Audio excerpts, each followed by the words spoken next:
오늘 말씀은 창세기 5장입니다. 창세기 5장. 아담에서 노아까지의 계보, 에녹과 모두셀라 이런 제목입니다. 아담부터 노아까지의 계보를 쭉 이어가면서 또 이렇게 하나님께 주시는 메시지가 있는데, 특히 에녹에서 보통 모두셀라에 와서 굉장히 그 메시지가 절정에 이른다라고 말할 수 있습니다. 심판의 메시지가 들어있다고 볼 수 있어요. 아담부터 해서 가인의 후손이 번창해가면서 오로지 자신의 욕심, 또 욕망, 감정으로만, 육신적으로만, 육체로만 따라서 하는 그러한 악한 모습을 보여갔지만은, 그래도 하나님께서는 구속의 역사를 버리지 않으시고 포기하지 않으시고 셋을 다시 아벨을 대신해서 주셔서 그 셋을 통해 가지고 계보를 이어갈 수 있도록 이렇게 해주셨고, 그래서 노아까지 이 악한 세상에 심판의 메시지가 있는 이 세상에 위로가 될 수 있는 그 아들을 주셔서 노아라는 이름을 짓고, 그 아들의 이름이 직접적으로 나와 있는 것은 노아밖에 없다라고 얘기를 하는데, 하나님께서 위로하셨다는 그런 뜻으로 이렇게 주셨고, 위로하시겠다고 주셨고, 그래서 아들을 낳았고, 하나님이 심판하실 때에 구원을 이루어가는 그러한 구원의 계보를 계속 이어가고 준비를 미리 해 주셨다는 거죠. 그래서 역시 언약의 하나님 여호와께서 이게 그 언약을 그대로 실천해 가는 그러한 모습을 계속 그 조건을 통해서 볼 수 있게 되는 것입니다. 5장 1절입니다. 아담의 자손의 계보가 이러하니라. 하나님의 사람을 창조하실 때에 하나님이 형상대로 지으시되, 그래서 하나님이 사람을 창조하실 때에서 하나님 이름을 하나님이라고 다 쓰시는데, 창조하시고 또 우리를 새로 지으시고 우리를 복을 주셔가지고 번성케 하시고 이렇게 권능, 능력으로 이렇게 나타내실 때는 하나님이라는 이름을 쓰죠. 여기서 그것을 설명하고 있기 때문에, 창세기 1장에서 설명하던 그 설명을 다시 한번 설명하는 거기 때문에 하나님이라는 그런 이름을 쓰는 것입니다. 창조하실 때에 하나님의 형상대로 지으시되, 그래서 우리 인간을 특별하게 지으셨다는 거예요. 하나님의 형상대로 지어봤기 때문에 그 하나님의 형상의 가치가 어마어마한 가치가 있는 거예요. 단지 하나님의 형상의 가치가 없다면은 그냥 티끌의 가치뿐이에요. 원숭이가 진화돼가지고 사람 됐다고 한다는 말 자체가 인간의 가치를 완전히 땅에 떨어뜨리는, 원숭이 가치, 티끌의 가치로 떨어뜨리고는 버리는 그러한 역할을 하고 있는 거예요. 그런 사관을 주장하면서 인권을 얘기해. 그럼 인권 없어요. 그렇잖아요. 거기 무슨 인권이 있어요. 하나님의 형상대로 지금 받았기 때문에, 하나님의 형상이 있기 때문에 어마어마한 가치가 있고 인권이 있는 것이고, 천하를 주고도 바꿀 수 없는 엄청난 가치가 부여되는 거예요. 그래서 사람들이 바보다, 제가 맨날 그런 얘기를 자주 하긴 했습니다만은, 아니 그 엄청난 가치를 스스로 버리고 왜 스스로 티끌의 가치로 전락되냐는 거예요. 전락하려고 그렇게 애쓰냐는 거죠. 진화됐다는 말 자체가 말이 안 되고, 과학적인 근거도 너무나 빈약하고 하나의 가설일 뿐이고, 그 가설을 증거해주는 증거가 너무나 빈약하고 없고 과학적이지도 않고 이런 것인데, 설령 그렇지도 않지만은 진화됐다 하더라도 하나님의 형상으로 지금 받았다 그러면 얼른 이걸로 취하는 것이 엄청난 가치를 부여받는 거 아닌가요?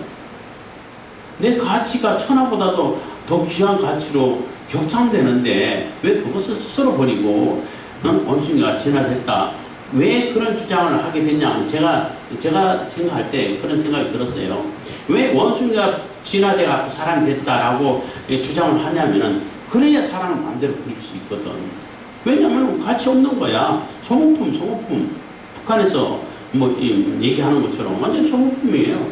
쓰다가 버리면 돼. 죽으면은 뭐 애통할 것도 없고. 왜 티끌 가치밖에 안 되는데 파리 목숨이라 그러잖아요. 그래서 공산주의자들이 잡으면은 정말로 사람을 파리 목숨처럼 그렇게 사람 어마어마한 사람 죽여 수천만 명을 죽이고 뭐 대통령이 제일 많이 죽였을 거예요 아마. 어마어마한 사람들을 죽게 만들고 죽였어요. 그러니까 원숭이가 진화되어서 사람한테 됐기 때문에 티끌에 갇히기 때문에 죽여도 아무 상관없다는 거죠. 자기 이념을 따르지 않는 사람들은 다 죽여버린다는 거죠. 그렇지만 성경에서는 하나님의 형상으로 지음받았기 때문에 그 한 사람의 한 사람의 가치가 어마어마한 가치가 있다라고 가르치고 있는 거예요. 그렇기 때문에 그 가치가 있기 때문에 인권이라는 것이 나오게 되고 인권이 뭐 존엄이란 말이 나오게 되고 그렇지만 최고 존엄은 아니에요. 최고 존엄은 하나님을 얘기하는 거예요. 사람은 다 같은 존엄이죠. 최고 존엄이라고 북한은 얘기하는데 그거 김일성 김정일, 김정은을 보고 하나님이라고 세뇌돼 있어가지고 하나님으로 취급을 하는 거예요. 그런다고 지가 하나님 되나요? 안 되지. 안 되죠. 같은 사람이 김정은이나 김일성이나 나나 똑같은 존엄이에요. 최고 존엄 아니에요. 왜 최고 존엄이? 최고 존엄은 하나님을 얘기하는 거예요. 같은 존엄이에요. 다 같은 존엄이고 같은 형상으로 지음받았기 때문에 하나님의 형상의 가치가 그만큼 중요한 거예요. 그래서 하나님의 형상의 가치가 빠져버렸을 때 그것을 버려버리고 거부를 했을 때 그거는 인간의 육신의 가치밖에 없어요. 흙으로 지음받았잖아요. 티끌로 지음받았잖아요. 티끌의 가치밖에 없다는 것입니다. 그래서 하나님의 형상대로 지어졌다는 말이 정말로 중요한 얘기인 것이고 굉장히 귀중한 얘기가 되는 거예요. 갑자기 얘기가 나와서 좀 길었습니다. 그리고 남자와 여자를 창조하셨고 그래서 하나님 창조하실 때부터 남성, 여성으로 창조하셨다는 거예요. 그 중성 당신 성이 뭐야 잘 모르겠는데 이런 거 없다는 거죠. 자꾸 창조 질서를 망가뜨리고 창조 질서를 거부하고 하나님을 거부하려고 사람들이 자꾸 이렇게 꼼수를 부린다고 그러잖아요. 우리나라 말로. 자꾸 그렇게 해가지고 하나님을 자꾸 배제시키려고 하는 그런 목적에서 자꾸 이렇게 동성애를 조장하고 그게 인권인 것처럼 인권 아니에요, 그게. 성소수자를 특별 대우해주는 게 왜 인권이에요? 특별 대우해주면서 일반 보통 사람들을 역차별하는 것이 그게 무슨 인권이에요? 그걸 왜 차별금지법이라고 해? 차별 조장법이지. 말이 안 되는 거예요. 차별을 더 극대화시키고 극심하게 되고 그런 그 비정상적인 것을 정상적으로 아주 특별한 것으로 해가지고 더 우대하는 그런 것이 무슨 그게 인권법이에요. 안인권법이지. 하여튼 그렇습니다. 그래서 남자와 여자를 창조하셨어요. 남성, 여성은 차이가 있는 것이지 역할이 다른 것이지 차별이 있는 것이 아니에요. 그런데 차별금지법 주장하고 하는 사람들 얘기 들어보면은 남성과 여성의 차이를 차별로 자꾸 인식을 해. 그리고 또 할 때도 있었습니다만은 여성 경찰 여자 경찰 여성하고 앞에 여성이라고 붙이잖아요. 그걸로 차별로 인식해. 그래서 그거 떼자하는 거예요. 왜 남자 할 때는 그냥 예를 들어 축구 선수 하면 남자 축구 선수 얘기하는 거고 축구 선수 하면 남자 축구 선수만 얘기하는 건 아니에요. 여자도 들어갈 수 있어요. 그럼 여자 축구하면 왜 여자만 이름 붙이냐는 거예요. 그냥 남자 축구는 그냥 축구 대회라고 그러는데 왜 여자 축구만 여자로 붙이냐는 거예요. 왜 붙이는지 알아요? 보호의 목적이 있어요. 차별의 목적이 있는 게 아니라 보호의 목적이 있어요. 그거 붙여놔야 여성이기 때문에 보호를 해줘야 되고 조금 더 배려를 해줘야 되고 조금 이해를 해줘야 되는 그런 상황이 있단 말이에요. 왜냐하면 그 상황이 좀 특수하잖아요. 차이가 있는 거예요. 물리적인 차이는 남성을 따라갈 수가 없어요. 여성은. 축구 얘기 자주 하는데 남자 축구 여자 들어갈 수 있어요. 능력만 되면은. 근데 능력 못 되잖아. 안 되잖아. 어? 뭐 누가 비유를 해놨더라고요. 그 국가대표 여자 축구선수하고 그냥 중학생 남자 축구선수하고 붙였는데 대표가 지더라는 거예요. 국가대표가 지더라는 거예요. 중학생 아이들 그 능력, 그 스피드라든지 기술을 못 따라간다는 거예요. 그런데 거기에다가 여성 떼버리고 다 남성도 들어올 수 있어. 그러면은 여성이 설 수 있는 자리가 없어져요. 그래서 보호의 목적으로 여성이라는 이름 붙이는 거예요. 그거를 오히려 자기들 특별히 대해주고 보호해주고 배려해주고 이해해주려고 붙였는데 고맙게 생각해야죠. 그걸 차별로 생각하면 안 돼요. 그래서 뭐 일찍을 쓰고 뭐 숙직을 쓰고 할 때도 조금 이렇게 열애시켜주고 여성 혼자 있으면 위험할 수 있으니까 그거 보호 목적인데 이거 다 떼. 그건 안 해. 그건 무슨 그거야. 그거 없이 똑같이 하려고 그러면 똑같이 해야지. 그러면 똑같이 되냐는 거지. 안 돼요. 자꾸 이제 말이 엉뚱한 데를 써가지고 죄송합니다만은. 그래서 남성과 여성을 지었고 남성과 여성의 차이가 분명히 있어요. 역할이 달라요. 다르는데 여성이 돕는 배필로 지었다 그랬단 말이야. 그 돕는다는 표현은 하나님이 우리를 도우실 때 돕는다는 표현인데 그 도움은 절대적인 도움을 얘기하는 거예요. 뭐 여성이 대단한 능력이 있고 남자보다 홀딱 뛰어나가지고 하나님처럼 돼가지고 우리를 돕는다. 그 얘기 아니에요. 자꾸 그렇게 설명하려고 하는 사람이 있는데 그거 아니에요. 생명하고 관계된 거예요. 생명하고 관계된 건데 내가 후손을 보고 내 유전자를 전하려면 아내가 없으면 불가능해. 아내의 도움이 없으면 불가능한 거다. 한 거란 말이에요. 하나님 돕는 것처럼 절대적인 도움이 필요한 것이 여성의 도움, 아내의 도움이 필요한 거예요. 없으면 혼자 되나? 요즘은 이제 이렇게 인공 수정해가지고 이렇게 배양을 하고 해가지고 한다 하더라도 원래는 창조 목적이 원래 그 당시도 마찬가지고 불가능하잖아요. 그래서 절대적인 보호가 필요한 거예요. 그래서 내 후손을 전해주고 내 유전자를 전할 수 있는 그러한 아내고 그러한 여성이기 때문에 내가 보호를 해야지 누가 보호를 하겠어요? 안 그래요? 아니 스트레스가 있을 때 가족이 베푸는 그러한 사람들이 가끔가다 이제 보고 들리는데 그것만큼 바보스러운 짓이 없어요. 내가 보호하고 내가 지켜야 되고 내 후손을 이어가야 할 그러한 아내고 내 가족인데 내가 구박하면은 그 사람들은 어디 가서 하소연을 할 수 있어요? 내가 보호를 해줘야 돼. 내가 이해를 해주고 내가 들어주고 내가 그 위로를 해주고 격려를 해주고 힘을 해가지고 더 잘 되게끔 만들어주고 그게 정상이지. 왜 가족에게 풀어요? 또 남성이 여성을 때린다는 거는 정말로 제일 못난 짓이고 나쁜 짓이에요. 같은 남자들끼리면은 서로 이제 그 경쟁하기 위해서 그럴 일이 있을 수도 있다고 하는데 남성하고 여성하고는 역할 자체가 달라. 이 물리적인 능력 자체가 달라요. 그렇기 때문에 보호의 대상이지 이게 경쟁의 대상이 아니란 말이에요. 근데 함부로 막 때리고 그러면 안 되죠. 정말 그거는 안 되죠. 응? 보호를 해줘야지. 그래서 지난번 교회에 있을 때 어떤 누나가 있고 남동생이 있는데 몇 살 차이 2학년 누나는 6학년이고 5학년이고 6학년이고 그 남동생은 2학년이고 1학년이고 그랬을 거예요. 근데 운동도 좀 하고 하니까 힘 세다고 누나를 자꾸 때려. 절대 때리지 마. 근데 또 때렸다. 너 한 번만 더 때리면 너 가만히 안 둔다. 해가지고 한 번 또 때렸다는 거를 찔러서 목소리한테 일러가지고 불러서 걔 종아리를 좀 아프게 5대를 때려줬어요. 5대 이상은 안 때리는데 종아리를 때려줬어요. 해초리를 가지고. 그러면서 얘기를 했어요. 네가 누나를 보호를 해야지 누나를 때리면 되냐. 이유가 있어. 누나가 먼저 어떻게 그거는 이유가 안 돼. 그래서 그런 얘기 했어요. 누나는 너 때려도 돼. 너는 누나 때리면 안 돼. 왠지 알아? 누나는 여자고 너는 남자야. 그래서 안 돼. 했더니 그래서 혼내고 하고 또 그다음부터는 그 버릇을 딱 고치더라고요. 아이가.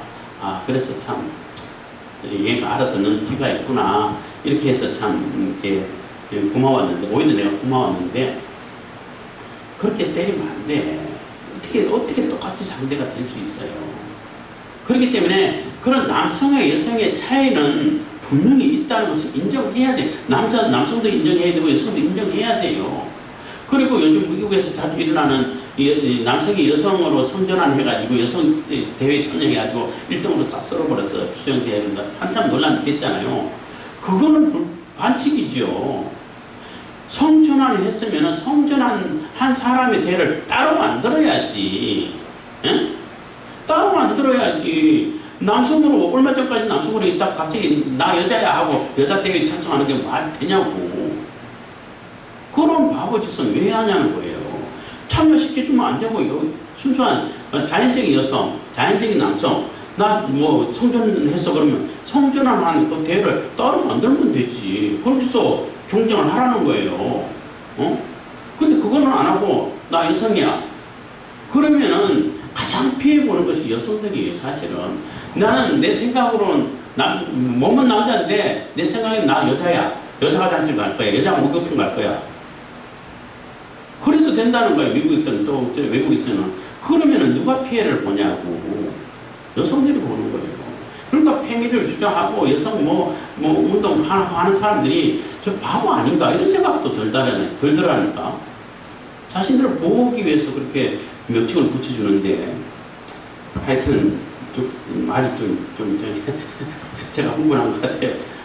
그게 자꾸 나와가지고 여기서 얘기하는 것은 거기 중점이 있습니다만은 다시 한번 설명을 하다 보니까 그렇게 됐는데 어쨌든 그런 차이가 있다는 것을 꼭 기억해 주시기 바라겠습니다. 그들이 창조되던 날에 하나님이 그들에게 복을 주시고 그들의 이름을 사람이라 그러셨더라 해서 하나님께서 많은 동물들에게는 아담에게 이름을 짓게끔 해줬어요.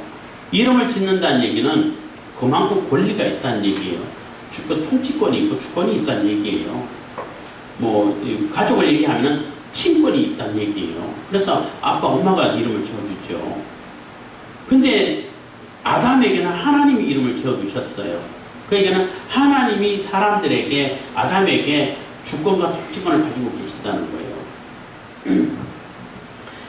3절입니다. 아담이 130세에 자기 모양, 곧 자기 형상과 같은 아들을 낳아 이름을 셋이라 하였고, 그래서 그 하나님의 형상을 계속 이어가서 하나님의 구속의 역사를 이룰 수 있는 그 아들을 셋이라고 말했다는 거죠. 그런 의미가 되는 겁니다. 근데 130세에 낳았다는 거예요. 그래서 아담이 가인과 아벨을 낳고 계속 아이가 없다가 셋을 딱 낳아가지고 세 번째 아들이다 이 얘기가 아니에요. 계속 자녀를 낳아왔었어요. 쭉 자녀를 낳다가 셋이라는 특별한 아이를 얻었다는 거죠. 하나님의 뜻을 받들어가는 그런 아이를 낳았다는 거죠. 아담의 후손이 세 명밖에 없다는 얘기 아니라 많이 있는데 그 아이들 중에 특별한 아이가 선택됐다는 거죠.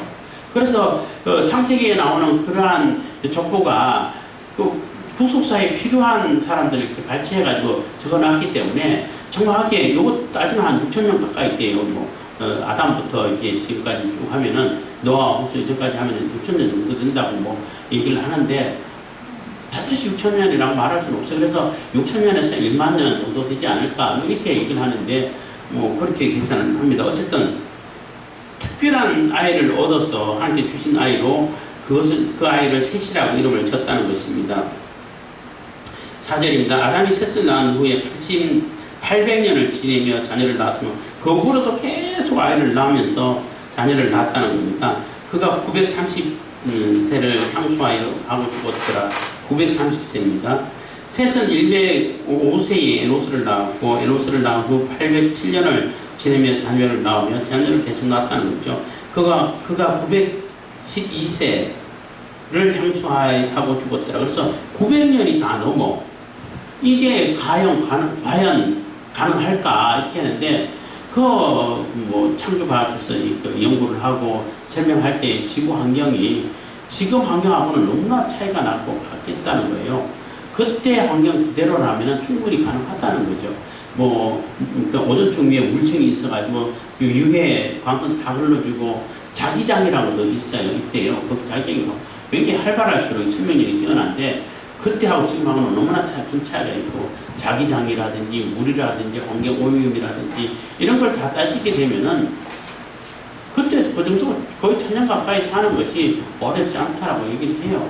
그리고 온도 변화도 그렇게 크지 않고 왜냐하면은 다 따뜻한 온도로 정말로 사람 살기 좋은 그런 온도로 극지방이나 적도지방은 똑같아요. 그냥 물이 빛을 굴절시키기 때문에 똑같이 이렇게 온상처럼 만들어지는 상황이기 때문에 이 900년 살아기 에이 이런 게 어딨어 이게 아니라 가능하다는 거예요. 과학적으로 가능하다는 거예요.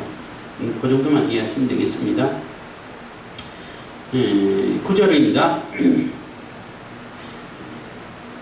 에노스는 90세에 게난을 낳았고 게난을 낳은 후 815년을 지내며 자녀를 낳았으며 그가 905세를 향수하고 죽었더라. 게난은 70세에 마할랄레를 낳았고 마할랄레를 낳은 후 84년을 지내며 840년을 지내며 자녀를 낳았으며 그가 910세를 향수하고 죽었더라.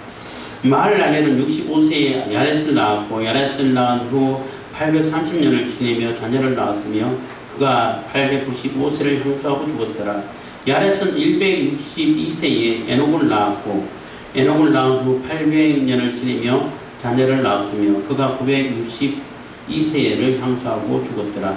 에녹은 65세에 무드셀라를 낳았고 무드셀라를 낳은 후 300년을 하나님과 동행하며 자녀를 낳았으며 그가 365세를 향수하였더라. 그래서 에녹이 하나님과 동행하더니 하나님이 그를 데려가심으로 세상에 있지 아니하더라. 그래서 에녹에 대해서 굉장히 이게 독특한 아주 많은 구절은 아니지만은 에녹이 무드셀라 65세의 무드셀라를 낳고 그때부터 하나님과 동행했다는 얘기가 나와요.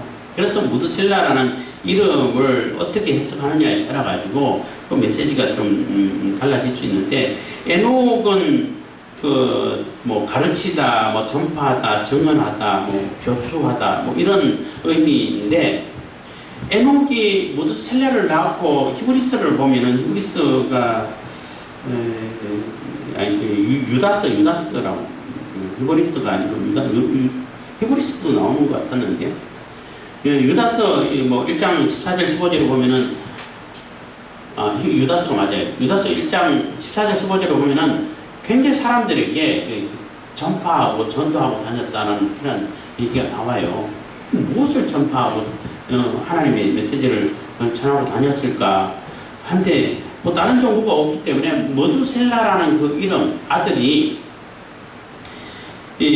그냥 무드셀라라는 이름의 뜻은 창 던지는 자, 칼 쓰는 자 이런 뜻이에요. 근데 마트 그러니까 마트샬라 아니면 마트샬라 이런 뜻인데 메트샬라 이런 뜻인데 그 마트라는 뜻은 성인 남자를 얘기하는 거예요. 그리고 샬라는 창, 칼 무기를 얘기하는 거예요. 무기를 얘기하는데 이게 마트, 무트, 이게 있는데, 죽음이라는 뜻은 무트라는 뜻이에요. 근데 글자가 무트 하면은 와우, 또 이렇게 타우 이렇게 쓰는데, 마트 하면은 맴하고 타우 두 가지만 써요. 근데 문제는 죽음이라는 명사로 쓸 때는 와우라는 그러한 글자가 있는데, 동사로 쓸 때는 그게 빠져요. 두 가지만 매하고 타오만 쓰는 거예요. 그래서 모트 죽었다 할 때 모트 이렇게 쓰는데 그게 동사로 쓸 때는 죽음이라는 뜻이거든. 그러면은 죽으면은 창, 칼, 심판이라는 뜻이거든요. 의미거든요. 상징으로. 죽으면은 심판이 온다는 얘기가 되는 거예요. 그랬을 때 에녹이 얼마나 놀랬고 정신 차렸겠어요. 물론 에녹이 무드셀라만 낳지는 않았죠. 많은 아이를 낳았어. 무드셀라를 낳고도 계속 아이를 낳았어요. 낳았는데 무드셀라를 낳고 300년 동안 동행했다는 거죠. 그래서 365세가 됐는데 그래서 에녹은 사람들에게 계속 전파하고 다닐 거예요. 하나님 심판이 있을 거라고 정언을 하고 다녔다는 거예요. 유다서에 보면 유다서 1장 주사절 15절에 보면 나왔는데, 그래서 제가 이제 또 이제 무드셀라가 낳았을 때가 22절 다시 읽으면, 무드셀라를 낳은 300년을 지내며 하나님과 동행하며 자녀를 낳았으며 그가 365세를 향유하였더라. 에녹이 하나님과 동행하더니 하나님이 그를 데려가심으로. 그래서 에녹은 죽음을 보지 않고 엘리야처럼 이게 하늘로 이렇게 하나님께서 데려가 버리셨다는 거예요. 세상에 있지 아니하더라. 그래서 25절, 무드셀라는 187세, 187 잘 기억하세요. 라멕을 낳았고, 라멕을 낳은 후 780년을 지내며 자녀를 낳았으며 그는 969세를 향수하고 죽었더라. 그래서 가장 오래 산 그런 사람들인데 969세. 그래서 28절 보면 라멕은 182세, 그러니까 187세 더하기 182세 그러면은 396세죠. 396이 됐죠. 근데 노아가 600세에 홍수가 났어요. 600 더하면 960 됐잖아요. 969가 된다고. 그래서 노아 홍수 나는 해하고 무드셀라가 죽은 해하고 동일해요. 그래서 무드셀라가 죽고 노아 홍수가 났다라고 해석할 수가 있는 거죠. 그래서 그것을 볼 때도 아마 무드셀라, 메트셜라, 발음이 정확하진 않습니다. 제가 히브리 발음을 정확하지 않아서. 어쨌든 무드셀라라 할 때에 붙여서 하면 창 던지는 자, 칼 쏘는 자 이런 걸로 해석할 수 있는데, 따로 떼서 하면은 얘가 죽으면은 심판이 온다는 얘기가 되는 거예요. 그리고 심판이 와버렸어요. 실질적으로 홍수 심판이 왔단 말이에요. 그리고 에녹은 300년 동안 하나님과 동행하면서 살 때에 많은 사람들에게 증언을 하고 다녔다는 거죠. 유다서 1장 14절 15절 제가 적어오지는 않아가지고 읽기는 어렵습니다만은 여러분 찾아보시기 바랍니다. 그렇기 때문에 하나님의 심판의 계획을 에녹에게 알려줬다고 말할 수 있는 거죠. 무드셀라를 통해서. 그래서 에녹은 그 이후로 65세의 아이를 낳고 그 후에 너무나 놀랍고 정신 차리고 300년을 지냈다고 볼 수 있는 거죠. 그래서 하나님과 동행하고, 하나님과 동행한다는 것은 하나님과 함께 하나님께서 기뻐하시는 그런 삶을 살다가 하나님께서 데려가셨다는 것입니다. 그리고 무드셀라는 287세에 라멕을 낳았고, 라멕을 낳은 후 782년을 지내며 자녀를 낳았으며 그는 969세를 향수하고 죽었더라. 라멕은 182세에 아들을 낳았고 이름을 노아라 하여 가로되, 노아를 그때 낳았다는 얘기죠. 그리고 노아가 600세에 홍수가 났으니까 969세가 되는 겁니다. 노아라 하여 가로되 여호와께서 땅을 저주하심으로 수고로 일하는 우리를 이 아들이 아니하리라 하였더라. 그래서 하나님께서 위로하는 아이를 노아라는 이름으로 주셨다는 거예요. 그래서 이 세상이 완전히 죄악으로 육신으로 하나님을 거역하고 완전히 하나님을 거역해서 하나님 상관없이 이렇게 지내가는, 그러면서 어마어마하게 번성해가는, 그러니까 천년을 가까이 살면서 아이를 낳으면 얼마나 많이 낳겠어요. 얼마나 그 인구가 빨리 어마어마한 속도로 이렇게 번성해가겠죠. 사실 자녀가 번성하는 것은 하나님께서 베풀으신 복이에요. 복을 주셨다고 그랬어. 복을 주셔서 번성하라고 그랬어요. 그 번성하는데 그게 하나님 맞아. 그게 과연 복이 될까?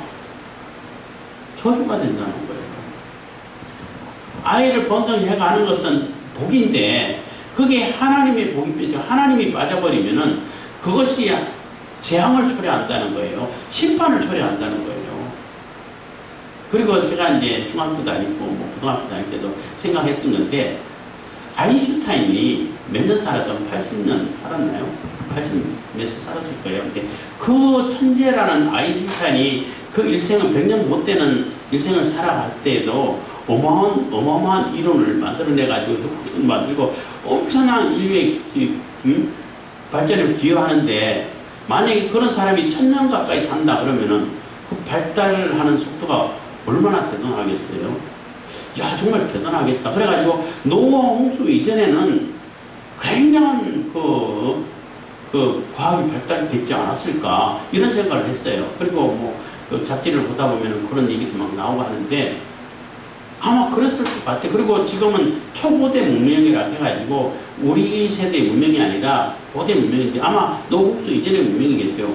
이게 흔적들이 많이 발견되기도 하고 그때 아마 핵폭탄으로 세상이 또 이렇게 망하지 않았을까 할 정도로 그런 증거도 막 나타난다고 그래요.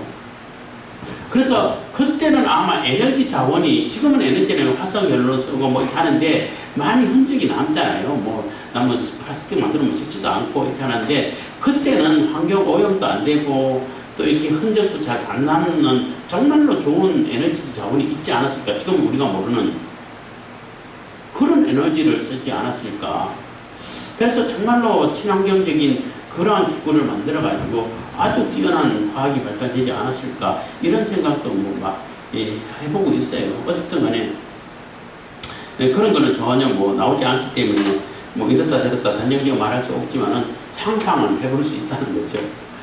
어쨌든 하나님께서는 노아를 주시면서 이게 심판에 대한 준비를 해하고 구원의 메시지를 전하고 그래서 구원의 방주를 짓게 하고 다시 시작할 수 있는 지구 리셋 이러더라고요. 요즘도 그런 얘기 쓰던데 시작해서 구원의 후속의 사역을 계속 이어가는 그런 모습을 보여주고 있다는 것입니다. 그래서 하나님은 절대 그 언약하시고 계획하신 것이 틀어지지 않는다는 거예요. 사람이 아무리 자기 마음대로 살고 자기 혼자 하나님 없이 배제하고 살아간다 하더라도 결국은 하나님께서 계획하신 대로 돼가고 있다는 거예요. 지금 세상도 마찬가지죠. 하나님 자꾸 배제하려고 그러잖아. 창조짓을 자꾸 파괴하려고 그러잖아요. 그래서 세계정부 세우고 또 종교 통합해가지고 자기들의 세상을 만들어 가려고 하는데 결국 그것도 심판을 불러오는 심판을 재촉하는 그러한 일밖에 안 된다는 거죠. 그래서 지금도 이게 마치지 말아서 하는구나 라고 이게 실감하게 된다는 것입니다. 그래서 하나님께서는 그 노아 홍수 이전에도 에녹을 통해 가지고 무드셀라 아이를 주면서 이게 구원의 메시지, 심판의 메시지를 주고 심판의 메시지와 동시에 구원의 메시지를 주셨죠. 노아를 주셨다는 것을 기억하시면서 지금도 우리도 마찬가지예요. 예수님을 통해 가지고 완전한 구원을 이루셨고 구원의 메시지는 계속 전파되고 있어요. 그렇지만 구원의 메시지가 전파된다는 얘기는 심판의 메시지도 같이 전파된다는 것을 꼭 기억하셔야 된다는 거예요. 그래서 구원이 있다는 얘기는 심판이 있다는 얘기고 심판이 있다는 얘기는 구원이 있다는 얘기가 되는 거예요. 동전의 앞뒤 양면과 같은 겁니다. 그래서 구원만 있고 심판 없고 이러지 않아요. 심판 있고 구원이 있고 구원이 있고 심판이 있고 하다는 것입니다. 그것을 노아 홍수 전에 이렇게 아담과 노아까지 족보를 얘기하면서 얘기해 주는 것 같습니다. 기도하겠습니다. 사랑해 주신 감사합니다. 이 시간에도 은혜와 고백 주시면 감사드립니다.